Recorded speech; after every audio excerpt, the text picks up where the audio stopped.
আমার ছাদ বাগানের কিছু গাছের ভিডিও এবং তার পরিচর্যা সম্পর্কে আমি আজকে আপনাদের বিস্তারিত বলবো। বন্ধুরা, এটা আমার দেখেন একটা 1.5 ফুটের ছোট্ট একটা ইন্ডিয়ান সিকি মৌসুমির গাছ। এই গাছটায় 5টি ফুল এসেছিল, তার থেকে এই ছোট ছোট 4টে গুটি সেট হয়েছে। বন্ধুরা, যে লেবু গাছগুলোয় গুটি এরকম মটর দানার মতো গুটি সেট হয়েছে সেইগুলো এক ধরনের পরিচর্যা। আবার দেখুন, যে গাছগুলো ফুল এসেছে এটা আমার অ্যাসেম্বলি বাতাবি। এর দেখেন এখনও ফুলের কুড়িগুলো ফোটেনি। এই ধরনের গাছগুলো আরেক ধরনের পরিচর্যা। বন্ধুরা, আমি কিন্তু আজকে দেখেন ফেব্রুয়ারি মাসের 24 তারিখে এসে আমার এই একটা দেখেন দার্জিলিং কমলার গাছ, এতে সবে গুটি আসতে শুরু করেছে, ছোট ছোট ফুলের দেখা মিলল। আর একটা আরও দেখাচ্ছি, এটা আমার চায়না কমলা রামলঙ্ঘন। এই গাছটায় 50% গুটি মটর দানা মতো সেট হয়েছে, দেখেন দেখা যাচ্ছে। আবার এখানে বেশ কিছু নতুন করে ফুলের কুড়িও আসছে। এই একটা গাছে দেখেন, এটা আমার আফ্রিকান ইয়েলো মালটা। এই 24 তারিখে এসে আমি অনেক অপেক্ষার পরে এই সবে ফুলের দেখা মিলল আমার। দেখেন এসব ছোট ছোট নতুন করে এই ফুল আসছে। এটা দেখেন আমার মিশরীয় ইয়েলো মালটা। বন্ধুরা, এতে সবে 2-3টে ফুল মানে ফুটেছে, আর সব এখনও কুড়িগুলো এখনও ফুটেনি। এই একটা আমার ইন্ডিয়ান মৌসুমি বলে সংগ্রহ করা। বন্ধুরা, এই গাছটাও সবে ফুল আসছে, নিশ্চয়ই আপনারা দেখতে পাচ্ছেন। এই যে দেখেন এখানে, আশা করি এটা অনেক ফুলে ভর্তি হয়ে যাবে। একটা বাড়িওয়ান মালটার গাছ, এখানেও সবে ফুল আসছে। এই যে আমার ভেরিকেটেড মালটা, এটা প্রচুর ফুল এসছে এবং সামান্য কিছু পরিমাণে গুটি সেট হয়েছে। এইখানে দেখেন মটর দানা মতো গুটি সেট হচ্ছে। এই একটা অস্টিন ম্যাঙ্গো। বন্ধুরা, এই যে ছোট্ট ছোট্ট দেখেন গুটি সেট হচ্ছে এবং ফুলগুলো এর পুরো মুকুলটা পরিস্ফুটিত। এই অবস্থায় আমি এই গাছে কোনো রকম ফাঙ্গিসাইড বা পেস্টিসাইড স্প্রে করব না। এই একটা গাছ আমার অরুণিকা। এই দুটো গাছে আমি আজকে কোনো পরিচর্যা করব না। এটা আমার 3 টেস্ট ম্যাঙ্গো। বন্ধুরা, ভিডিওর শুরুতে আপনাদের আমি বলেছিলাম যে গাছের যে গাছগুলোয় গুটি এসছে তার এক ধরনের পরিচর্যা, আর যে গাছগুলোয় ফুলগুলো এখনও ফুটেনি তার আরেক ধরনের পরিচর্যা। কিন্তু বন্ধুরা, এখান থেকে 3 দিন আগে আমাদের এখানে প্রচণ্ড শিলাবৃষ্টি। এখানে দেখেন আমার এই ফসিলের লঙ্ঘন গাছটায় শিলাবৃষ্টির কারণে দেখেন পাতাগুলো কী পরিমাণ শিলাবৃষ্টিতে পাতাগুলো পুরো ছিদ্র হয়ে গেছে। তার জন্য আমি আমার এই সব গাছগুলো এখানে দেখেন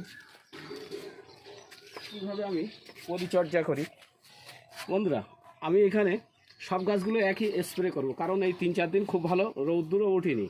অতএব আমার গাছগুলো ফাঙ্গাস লাগার একটা বিরাট ভয় আছে। আমি এখানে অ্যামিস্টার টপ 5 লিটার জলের জন্য 5 ml নিয়ে নেব।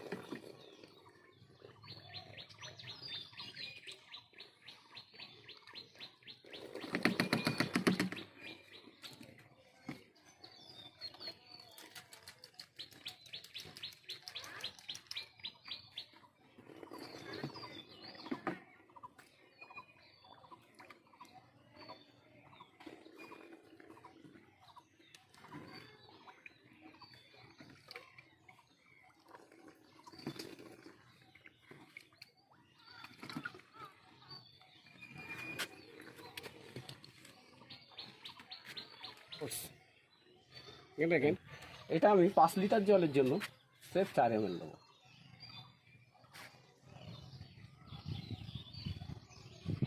বন্ধুরা, যখন গাছে ফুল আসে তখন কীটনাশক এবং ফাঙ্গিসাইড সবসময় স্বাভাবিক ডোজ ছাড়া একটু কম পরিমাণে ব্যবহার করতে হয়, যাতে ফুলগুলো ঝরে না যায়। আমার এখানে 5 লিটার জল আগেই মাপা ছিল, আমি এটা ঢেলে দেবো।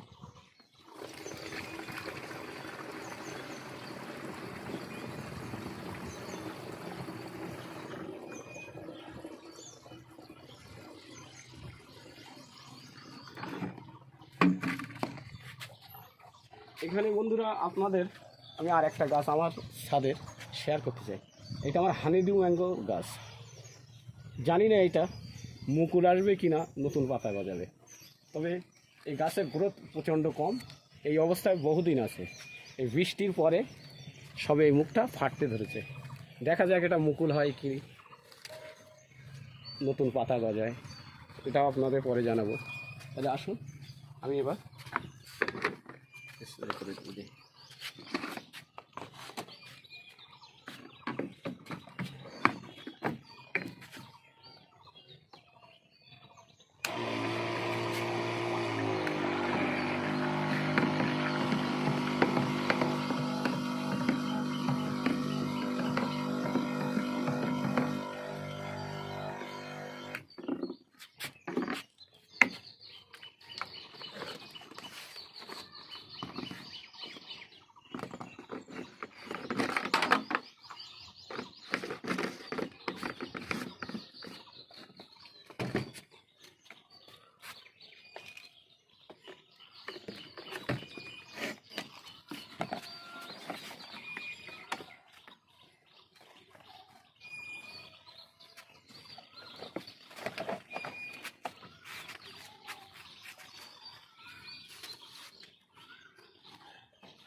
একটা থাইল্যান্ডের অল টাইম আমলা।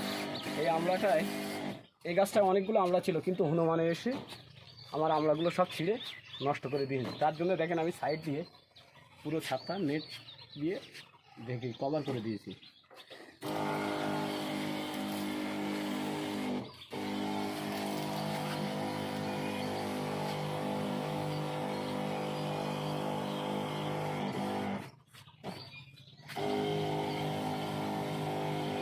এইভাবে গাছটাকে সম্পূর্ণ ভিজিয়ে স্প্রে করবেন আপনারা। ঠিক এখান থেকে 4 দিন পরে বন্ধুরা, ইউটিউবে গাছের পরিচর্যা দেখতে দেখতে আমি প্রচুর পরিচর্যা দেখেছি, কিন্তু কনফিউশন হয়ে যায় কোন পরিচর্যাটা